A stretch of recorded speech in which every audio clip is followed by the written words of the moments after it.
What's going on, everybody? Jackass with ApexHead.com bringing you an F1 2012 Impressions Informal Review, and let's jump right into it. Going to take a look at the Young Driver Test Mode. I'm going to be walking you through all the modes in the game. As you can see, we've got a handful of teams to select from. Going to go ahead and choose Ferrari. Our only option in the demo was McLaren, so take a look at Ferrari, and basically going to get coached by our engineer here, and he's basically going to get us involved with our test program, which takes course over 2 days. And taking a quick look at our driving assists, you can see that we can change any of these. Basically, you have to go through the young driver test with or without experience. It's required to get started in the game.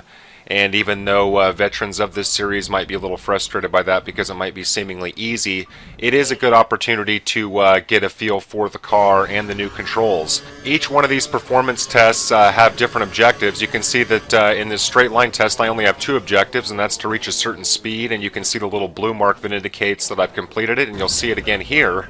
And that means that I stopped the car where I was supposed to. So you're trying to hit all of these objectives per test. Oh no, but what happens if I fail, as evidenced in this clip? And they're basically scalding me for hitting the corners but being a little too slow, but no big deal, can just restart it as often as we need to. And you're going to go through different performance tests. This is a KERS example. There's Alexander Rossi, the test driver from Caterham, and he's actually from my hometown, which is really unique, and I'm obviously rooting for him once he gets into Formula 1. You can see we've got some wet track tests here. And so basically you're going to take all of these in sequence, and you can go back and do them as often as you want. And if you're really good, hey, look at that, a medal. Of course it's a bronze medal, so you obviously want gold, but you can go back and do these as often as you want to try and get gold. This is the newest addition to F1 2012. It's a season challenge, and this mode has replaced Grand Prix mode. More about that in a minute. As you can see, if I select easy, I've got access to all teams to start with. On hard, we only have access to Marussia, HRT, and Caterham. I'm going to go ahead and select medium, where I have access to the bottom 6 teams on the grid. But the whole point behind season challenge mode is that it's a condensed season, 10 races per season, and your objective is to beat a rival that you select from the start. And if you beat that rival twice, you're offered his seat with the team, so you want to be selective about who you pick because you want to be able to compete with them on the grid. And it also has to be a team that's sort of up the constructor ladder, so to speak. So you may recognize this interface. Looks a lot like career. And basically season challenge mode is basically a condensed career mode. The big differences are that on the race settings you can see that I do not have any options to change the race settings. I can change my assists all I want. But these are 5-lap races, and the qualifying session, as I'll show you here in just a moment, is a single hot lap. Just taking a look at our news clippings here. So there are no ways to change those settings. You're locked and loaded for those settings. So you've got 1 hot lap qualifying session, and you have a 5-lap race. And your only objective in that race is to beat your rival. So I'm going to go ahead and load into the qualifying session. As you can see, I selected Kobayashi and the Sauber as my rival. And we are loading into the qualifying session for the first race here at Monza. One more big difference to point out in season challenge mode for qualifying is there's no opportunity for custom setups. You can see that our only option here is for a quick setup only, but fret not, once we load into the race we will have access to custom setups. So you will have an opportunity to change that. In the career mode, you're not allowed to change your race settings from practice and qualifying, but they allow you to do that here in season challenge mode. So starting off my hot lap, my one and only chance for pole position. As you can see, as we skip ahead, there's Hamilton as a ghost car. He is basically the pole position leader, and so you can see just how far off the pace you are. You could see that I was actually hanging with him pretty well until that wide turn there. And that's going to cost me all the way down into 14th. So very big difference there. The grid very close. Qualified just behind my teammate. And you can see Kobayashi qualified 11th. So he is the only thing that I have to be concerned about for this race. Now here we are in our familiar setting of the garage, and I'll quickly point out the setup screen so you can see that you can modify those. Not going to bother with that right now, but it is there. Basically, a lot of people were disappointed that Grand Prix mode was removed. I personally didn't use it much at all. And this mode is really, really fun for just kind of jumping in and getting your hands dirty and doing some racing. Some people will call it more of a casual mode, but I think that it's really as casual as you want to make it. It's a little disappointing that you can't change the race settings at all, but it's a nice break from career, which a lot of people take very seriously. I take seriously. So now skipping ahead here to the end of the race, and you can see we're able to get a podium position, and obviously finishing ahead of Kobayashi in the first race, so that's good news. And one thing that I cannot confirm or deny is if the difficulty of the AI scales based on your starting settings of easy, medium, or hard. I need to spend some time in each one of these modes for easy, medium, and hard and see if the AI is significantly different. So I can't confirm that, but that was probably easier than it should be on medium, so I'm hoping that that difficulty isn't locked in. So now coming back to our race hub, you can see that I've got a green mark and Kobayashi has a red mark. That means that I'm basically one up on him in terms of the race results. And this is a very, very cool new feature. Now at the end of each of these races, you get an email from your engineer that has a statistical breakdown for lap times and your fastest lap. And I would really love to see this built into an area where you could see all this information for all drivers for any given race. I think that would be very, very cool. I've also read that in career mode, you get emails at the end of every race from your engineer describing what happened to your tires and how to manage them better based on how you drive, which is a really nice addition. So now we've skipped ahead to the end of the second race in season challenge mode here at Spa, and you can see that we've beaten Kobayashi again, and what that means is that we're going to get a contract offer from Sauber for his seat, as the narrator is pointing out here. So the idea behind this is basically just kind of getting through some of the fun gameplay mechanics of career mode, and but without having to invest quite as much time. So it is a really, really nice welcome break from the career mode, which is very lengthy depending on how you race. I mean, even if you race career at its shortest lengths, you're still talking about hours and hours. So this is kind of somewhere between career mode and multiplayer. So you can see I've got my email to join Sauber, and going to go ahead and do that. And then what's going to happen at the end of this sequence is that we're going to select our next rival. So now we're going to bump up expectations as we move our way up the constructor ladder. I don't believe that season challenge mode carries over. It's just a one-off season, and so, but it's pretty dynamic based on how you start to see what paths you take to get to the top. So, and when you're done with it, or if you want to start over, it's as easy as going into your settings and just simply starting over. So now let's get into career mode, and this is going to be a little condensed because you've seen some of the interface for the season challenge mode, which is similar. I'm going to go ahead and start off my career, and you can see that our options are the bottom three teams as well as Toro Rosso and Force India, and for some reason Williams is locked. So I'm going to go ahead and join Toro Rosso here, and these team intros are a really, really nice addition. I know they don't add anything to the gameplay, but they're just kind of a nice presentation update. And I really haven't had a chance to play much of career mode, so I can't tell you all the changes, but one thing that I can say first off is that even on a long race weekend in your race settings, they have cut the practice sessions down from 3 to 1. That personally doesn't bother me much because I usually only skip to the third practice anyway. I rarely played through all 3 sessions unless, of course, I had an R&D objective. But I guess some people are kind of annoyed because they like managing their tires over the course of an entire weekend, but that's one change. They have also updated the race lengths in career mode to only be 25% at minimum, up to 50% and 100%. So they've removed the 10% race length and 3-lap race lengths. And I'm not exactly sure why that is. I thought that was a little disappointing, even though I won't mind doing the 25%. But it's a little strange that they would take that out. Something I want to point out before we move on here is you can see along the top there's a calendar with little icons above them, and you can see we're skipping over to China. And if I view the session info, you can see that icon indicates that there's going to be a brake test. So now we have a full schedule of testing and upgrades. But also take note that there are now hot lap videos for every single race. And what's really nice is that it has a built-in narrator that takes you around the entire circuit and gives you information on, you know, what gear you should be on for certain corners, where to brake at what corners, how to manage your tires given the track conditions, and so forth. And this is really nice for people, especially who race with no assists.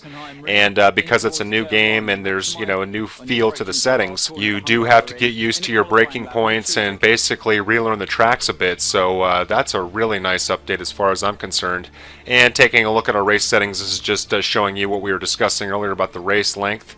And you can still change it to the short weekend, and you can also change it to the one-shot qualifying, which is sort of like the season challenge mode. Well, it's exactly like the season challenge mode, where basically you have a single hot lap, so you can condense your qualifying down as much as you want.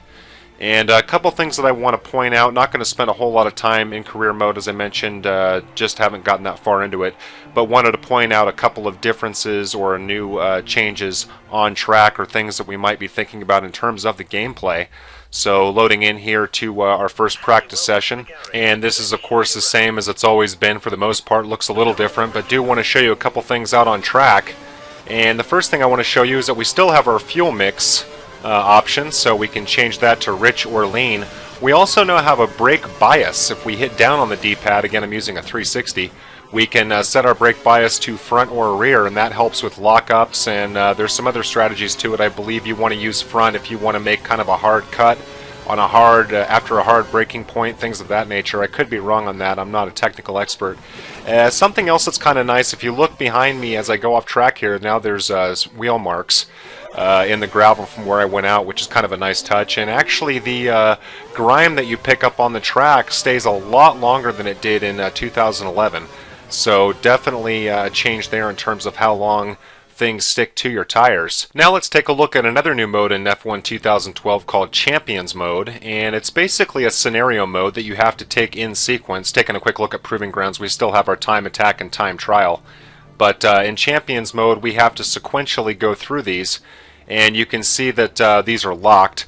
And the idea is that each one of these is different, and you have to beat the scenario. It can be a wet race, it could be the middle of a race. Generally, the only two that I've checked out so far, the first two, you have to beat the champion in question, and then at the end here you have to beat all of them at the new Circuit of the Americas track in Austin, Texas. So I'm going to go ahead and walk you through the first challenge here against Kimmy. And at the start of all these, we get these nice little cinematics of the champions in question looking rather badass, Kimmy looking expressionless. What else is new? And at the start of each one of these challenges, the narrator pops in for this little cinematic sequence and gives you sort of an update on the scenario in question to just kind of give you some context of where you're starting out. I believe that in this scenario we start off on lap 41 or 42, and we have 3 or 4 laps to get around Kimmy and finish ahead of him. Each one of these is different. I know that the one for Hamilton is in the wet, and you know, each challenge, or excuse me, each champion has their own challenge and different scenarios. So just kind of picking it up here in the first challenge against Kimmy, and already having to deal with back markers here, and we are starting at the end of lap 41. Now skipping ahead here to lap 42, and you can see still trying to chase down Kobayashi and P12, trying to get around Kimmy. And finally here at the end we are able to get ahead of him. I believe that there is a medal-based system for these challenges. I tried this on medium and failed, and in the interest of time went ahead and tried it on easy. And I believe that this is a bronze medal for beating this challenge. So I'm going to have to go back and try and get my silver and gold between medium and hard. And like season challenge mode, this is a nice little departure from career mode. Before we move on, I want to show you something that I forgot to show you at the beginning of the race, which is this information screen, which you can see at the bottom, gives you your objective for the challenge, and you get a nice little voiceover narration for the scenario in question. So you can take a look at those before you continue on. So again, a nice little single player mode that gets you away from the rigors of career mode, and one that I found pretty fun. Not quite as engaging as season challenge mode, but you know what? Any content helps. So now let's take a quick look through multiplayer. And from what I could tell, this basically looks all the exact same, so I don't think there's any new options in multiplayer, at least not that I found. And at the time of capture, this game had been out in the States for about 9 hours or so, so just taking a quick look at the global leaderboard before it gets out of control. I know it's going to be released in the UK in a couple days. So I'm going to go ahead and go through a quick match, and again, because of just how young the game is, probably not going to find a lot of people online, especially in America. So we'll just do something real quick, and we got a room here with 3 people. I'm sure this will fill up significantly when the game comes out. But taking a look at some of our settings here, we can't change any of these, of course. These are the quick race settings, and they are the same as last year, I believe. And just taking a quick look at my assists, going to go ahead and race with the dynamic racing line on corners, just because it gets a little more hectic, and not going to bother with the automatic gearbox. Haven't raced multiplayer in quite a while, so we'll see what the frame rate looks like and see if we get any lag or anything like that. One thing I should point out is that I actually have a very, very weak signal from where my Xbox sits in my room. Usually when I play, I move my Xbox, and I didn't do that here, so there could be some lag based on my internet settings. You could see that my objective was to finish third, and that's good because there's only 3 people out on the racetrack right now. And we can adjust our car setup here. And forgot to check if we can do a custom setup. You could before, so I'm not sure why you wouldn't be able to now. So here we are to start, and you can see that the cars are going before the lights have even gone out for me. And that very well could be lag due to my slow internet connection. As I just mentioned, have to go out on some more races and make sure that's not a problem. As you can see, the P2 car skipping off into the dirt there at the chicane. But then later on, I go very wide at turn 1, and he's able to overtake me on the inside here. And chasing him down, basically didn't have any problems whatsoever in terms of lag or stuttering or anything like that. Actually a very, very fun little match here, despite there only being 3 of us. I was able to get around the P2 car. And so multiplayer, from what I can tell just through this little run through, largely unchanged. So going to go ahead and skip through and check out some miscellaneous features of the game. And first thing we're going to take a look at here is the menus. Look at how fast you can get through these menus now. Before, you'd have to go through and change all these things, and you'd have to wait for an autosave, to wait several seconds. But in this game, you can basically just, exit out of the menu as soon as you're done, and it takes care of all that as you resume your race. And I know it doesn't seem like that much, but it's really, really nice to be able to flip through the menus and not have to worry about these autosave times and these longer gaps between changing or adjusting your settings. So that's something that I noticed that was a very welcome update. And another thing that they changed in 2012 is with the automatic transmission, you can now override that using your upshift and downshift. So if you want to learn manual gears, it's easier than ever. You can basically just play with it while using your automatic transmission. It's kind of hard to tell here because it's just going by audio. This is basically a test for cutting corners and rules, and you can see now I've got an illegal overtake warning, and I have that many seconds to get out of the way before I'm probably black flagged or penalized for an illegal overtake, so that's kind of new. Weather updates, the weather just looks fantastic. I mean, look at my steering wheel, you can't even read it from the spray from the cars in front here. And I was extremely impressed with the, I know it looks the same, but it isn't. The weather effects are much better. This is extremely hectic racing, and it's just a whole lot of fun. And, the weather in F1 2011 was basically why I got into this game. I just thought it was so much fun racing in the wet. Here we're coming down into Eau Rouge, almost wheel to wheel with Alonso. And you can really feel the difference on corners like Eau Rouge. You can really feel yourself start to lose the car, even if you handle the corner exactly the way you're supposed to. Taking a quick look at pit stops, and we know how fast pit stops have gone. You can see the cinematics have changed just a little bit here, getting us out in 3.8 seconds. That was basically from damage. I haven't actually tested the pit stops in an actual race, so remains to be seen if they're significantly better. And hopefully we don't have any AI problems. And of course we have to have the damage modeling test. And I gotta be honest with you, the damage modeling does look improved, but it's still not quite as impressive as I would hoped it would be. I really feel like, cars and suspension should be braking more when you make contact with cars. So the damage modeling not quite updated as much as I would have preferred. And now we've got a number of helmet options. I don't remember how many were in the first one, but I think this is more, but maybe not. I believe there's 44. And then, of course, there's the replay system, which I hate to report is completely unchanged. I had really hoped that it would allow you to skip through sectors or something during the replays, kind of like how Forza does with percentages, so that for these longer replays we could scan through them quicker. But unfortunately, the replay system is pretty much identical to installments before it. And before we wrap things up, we still have our My F1 menu. As you can see here, here's your difficulty settings. It's supposed to dictate your difficulty in all modes, but again, I'm not sure about season challenge mode. It also still has a quick race feature if you want to race as your favorite driver, kind of like Grand Prix mode, but it's just a one-off race that you can set for any length of weekend that you want. So Final thoughts on the game. I like it a lot. As a fan of the franchise, this was an update that I found to be completely worthwhile. The new season challenge mode is fantastic, and the champions mode is a lot of fun too. The physics are better, the cars feel heavier and more responsive, and I found controlling them easier than before, even though I have yet to try any custom setups or worry about lap times and so forth. The sound is excellent, and the engine noises are even more realistic now, especially when starting off the line, and so far no huge holes in the AI, but again, longer races need to be tested. Graphics are sharper and look better. I know it's kind of hard to tell going through these gameplay videos, but the graphical updates are there. And I think the best way to summarize the updates after the new single-player modes are small but numerous and help improve an already great franchise. Not easy when you consider that it's an annual release. Plus the updated rosters, a new circuit in Austin, and the return of Hockenheim and Bahrain. Those things help as well. All in all, Codemasters has done a good job of catering to newcomers and more casual fans without forfeiting what makes hardcore fans happy. And it's never been easier than ever to get into this game, so hopefully you'll check it out and see what you think. Anyway, that's enough out of me. Time to go play. Thanks again for watching, and I'll see you next time.